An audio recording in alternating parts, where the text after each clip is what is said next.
This will be a day long remembered. Now I am the master.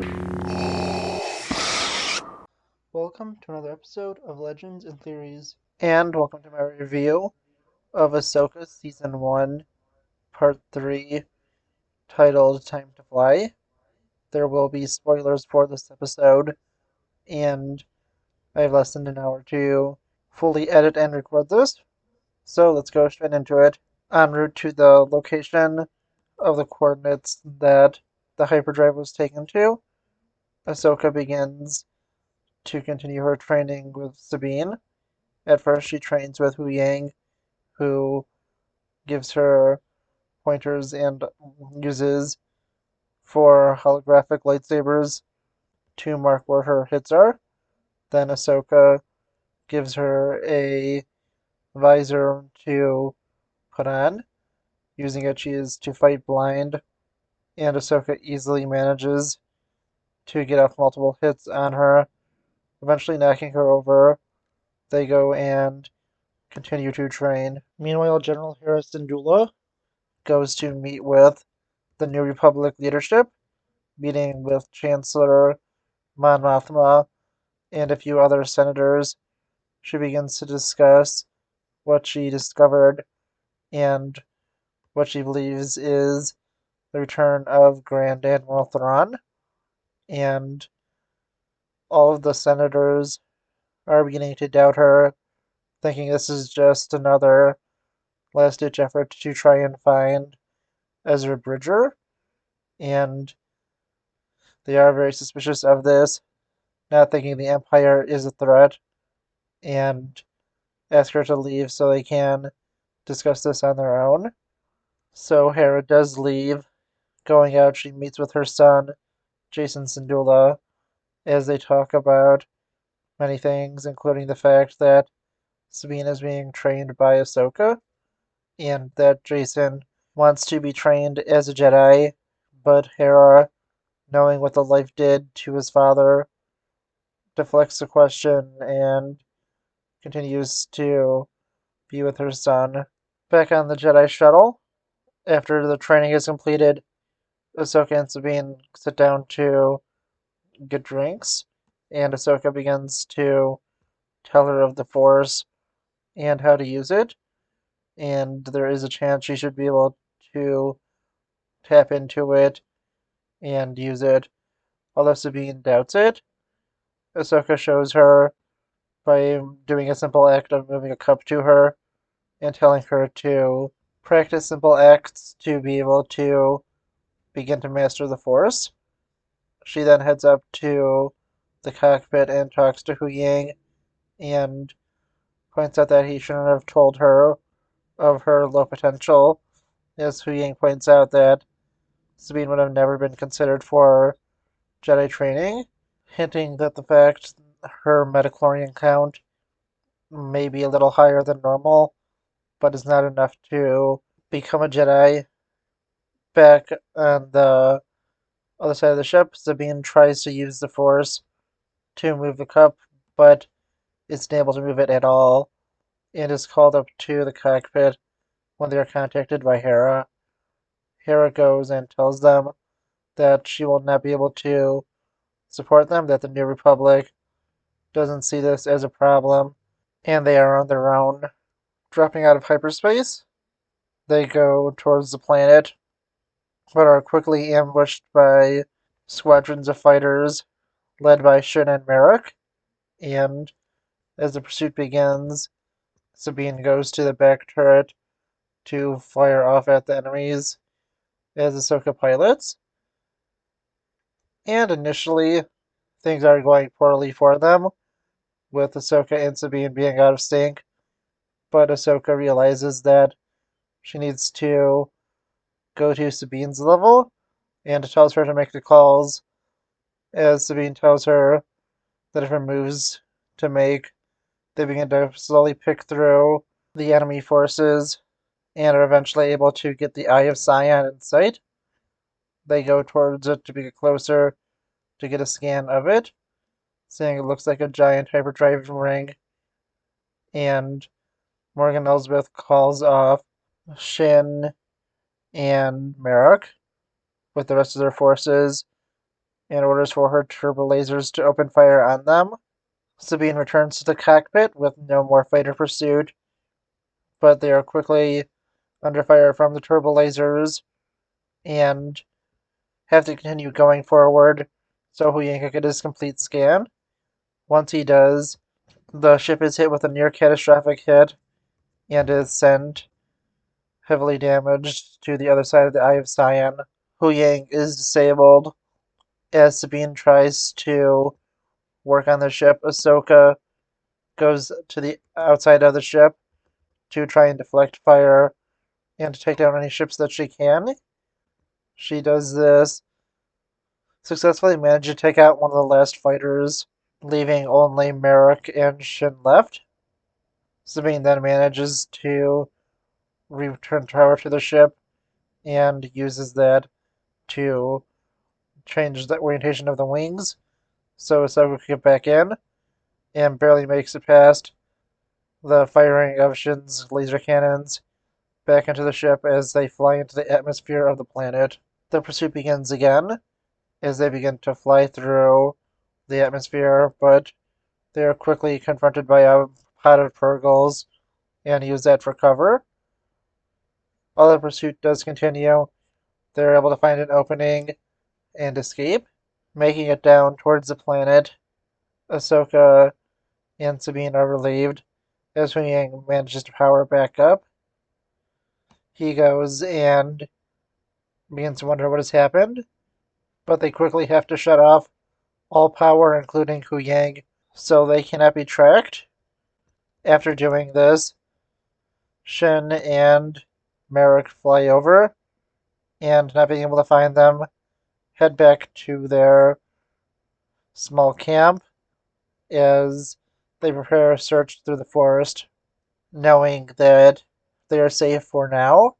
Ahsoka and Sabine repower the ship and Huyang and begin to look at the Eye of Sion, seeing that it is, in fact, a giant hyperdrive ring with 7 hyperdrives attached to it.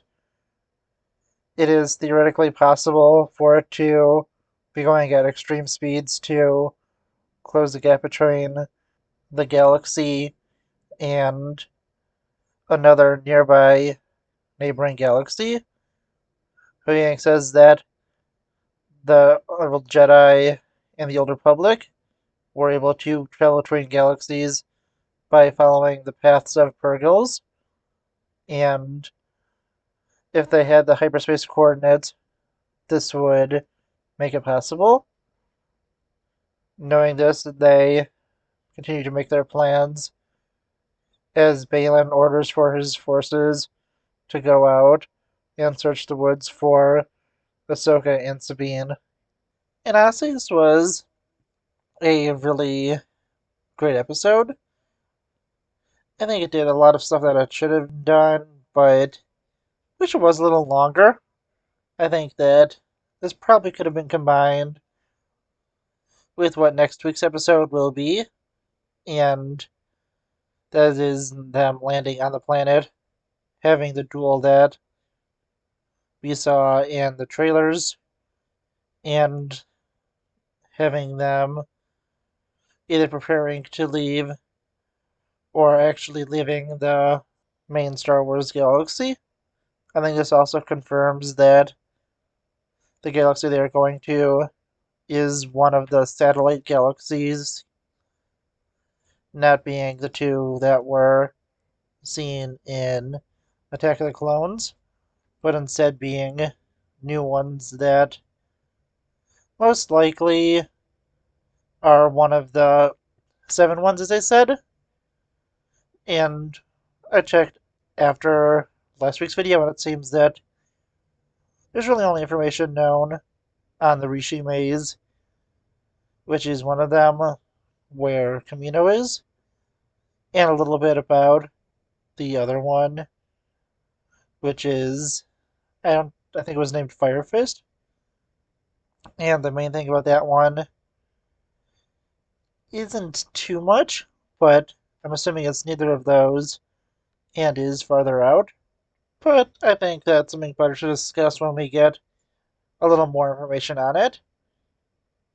The other thing that was interesting in this is getting more of a look into Sabine and her connection to the Force. And it seems that she does have a slight connection to it and might be able to use some Jedi skills, but won't be able to be a full on Jedi and would have never been taken in by the Jedi Order.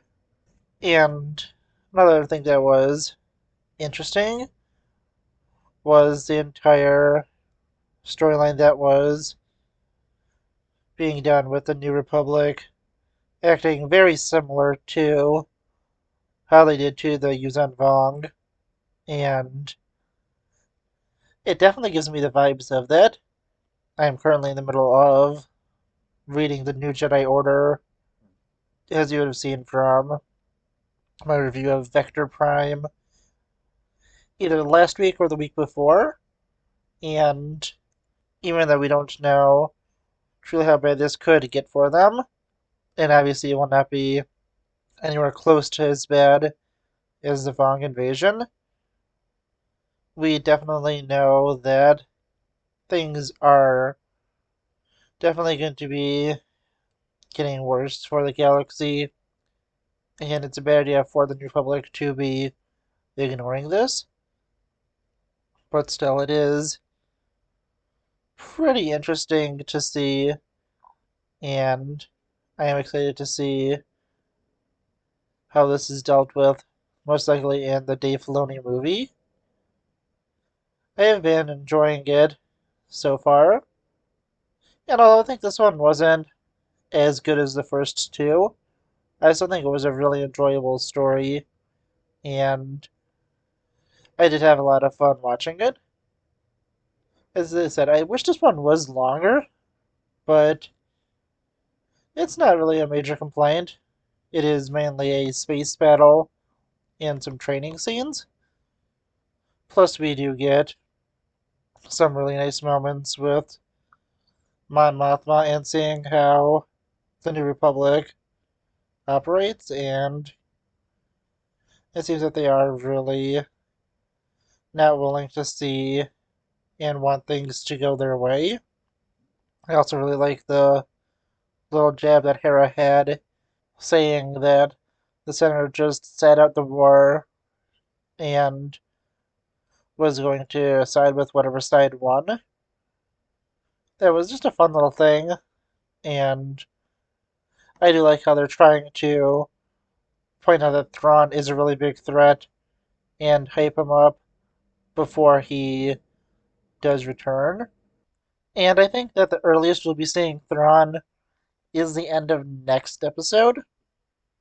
I'm assuming next episode we'll see the beginning of it have the battle in the forest, and then the completion of the Eye of Sion, and finally we'll see it leave the galaxy. I think that either Ahsoka, Sabine, and maybe even Hu Yang will trespass aboard it to get to a new galaxy, or be brought by the Purgo, and we could see them finding the location of Thrawn at the end of the next episode and see him come on the bridge. If not, I think there's a good chance we'll see him in episode 5. And a few other things that were really interesting about this episode is the fact that they did a really cool sequence where Ahsoka was finding out fighters from the wing of her ship. That was a really unique scene, something I don't think we've really seen before in Star Wars, and it was really awesome to watch. And of other things that was interesting is that Merrick finally did get lines, and interesting enough, from what I could tell, they have the actor on there, although from what I could see is he's a stunt double.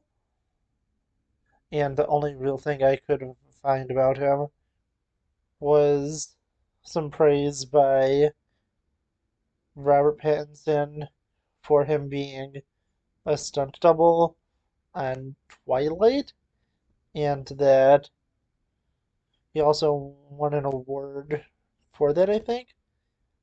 I'm not really sure, so it seems like they're either having a relatively unknown actor or he is just the physical actor and someone else is doing the voice. So I'm interested to see about that. And I wonder if it is Sam Witwer and why they have it so heavily modulated. But yeah, honestly, it was pretty interesting, and I do wonder if it's supposed to be a twist character or if it's just supposed to lead us on. And just finishing everything up, I enjoyed this episode overall. As I said, I wish it was a little longer, but that's my only real complaint. I don't know what you think. Please let me know in the comments, and I'll see you on the next episode of Legends and Theories. Thank you for watching this episode of Legends and Theories. Please subscribe, like the video, share the video, leave a comment, check out the video on screen, and may the Force be with you.